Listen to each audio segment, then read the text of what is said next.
சிம்மராசிக்காரர்களுக்கு பெரிய சோதனைகள் கண்டிப்பாக கிடையாதுங்க. ஆரம்பத்திலேயே உங்கள் ராசிநாதன் 7ஆம் இடத்துலேருந்து குருவின் பார்வையில் இருக்கிறார். அப்படியே ஏப்ரல் மாதம் வந்து 8ஆம் இடத்திற்கு தான் போகிறார். அப்போ கூட குருவின் வீட்டில் தான் இருக்கிறார். அதுக்கப்புறம் பார்த்தீங்கன்னா ஏப்ரல் 14ஆம் தேதியிலிருந்து மே மாதம் 14ஆம் தேதி வரைக்கும் உச்சம் என்கின்ற அதி உன்னத நிலைமையை அடைகிறார்.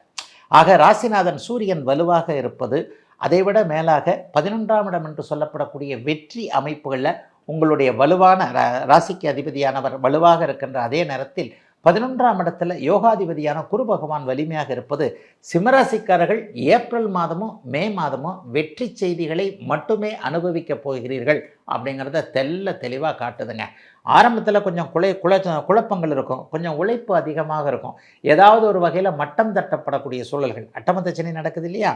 ஆயினும் யோகாதிபதிகள் வலுவாக சூரியன் செவ்வாய் குரு போன்றவர்கள் இப்போது 7, 8, 9 போன்ற அமைப்புகள் 10 போன்ற அமைப்புகளில் வலுவாக இருப்பதும், பாபர்களான புதன் சுக்கிரன் சனி போன்றவர்கள் நல்ல இடத்துல ஆட்சி போன்ற அமைப்புகளில் இருக்கிறதும், புதன் பரிவர்த்தனையை அடைகிறதும் மிகப்பெரிய நல்ல மேன்மையை கொடுக்கக்கூடிய அமைப்பு சிம்மராசிக்காரர்களுக்கு.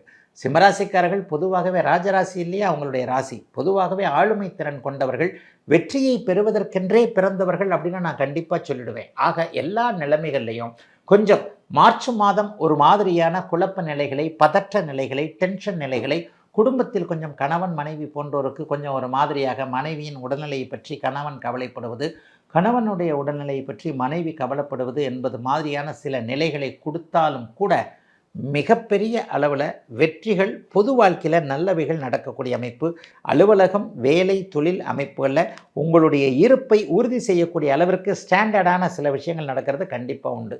ஐயா எல்லாம் சரிங்க, அஷ்டமச்சனி நடக்குதுங்களே, என்னங்க பண்ணுறது? அஷ்டமச்சனி யாருக்கு உங்களை பாதிக்குது? கடகராசிக்காரராக ஒரு 3 வருஷத்துக்கு முன்னாடி எப்படி இருந்தார்னு கேட்டு பாருங்கள். கடகராசிக்காரரும் சரி, அதுக்கு முன்னாடி நடந்த மிதன ராசிக்காரையும் சரி, அஷ்டமச்சனி என்னையா பண்ணிச்சோன்னு கேளுங்க, கைகாலெலாம் ஆடும். ஆனால் கிட்டத்தட்ட அஷ்டமச்சனி ஆரம்பித்து உங்களுக்கு 1 வருஷம் ஆக போகுது. மார்ச் மாதத்திலே அஷ்டமச்சனி உங்களுக்கு ஆரம்பிச்சிருச்சு, இந்த அடுத்த மார்ச் மாதம் வந்துருச்சு. 1 வருடமாக அஷ்டமச்சனி உங்களை என்ன பண்ணுச்சு? அப்படிலாம் ஒன்றும் பெரிய அளவில் உங்களுக்கு சோதனைகள் கொடுக்கலங்க. அது இது அப்படி இப்படின்னு எப்படி பார்த்தாலும் இதுதான் ஹிட்டான ஆஃபர்.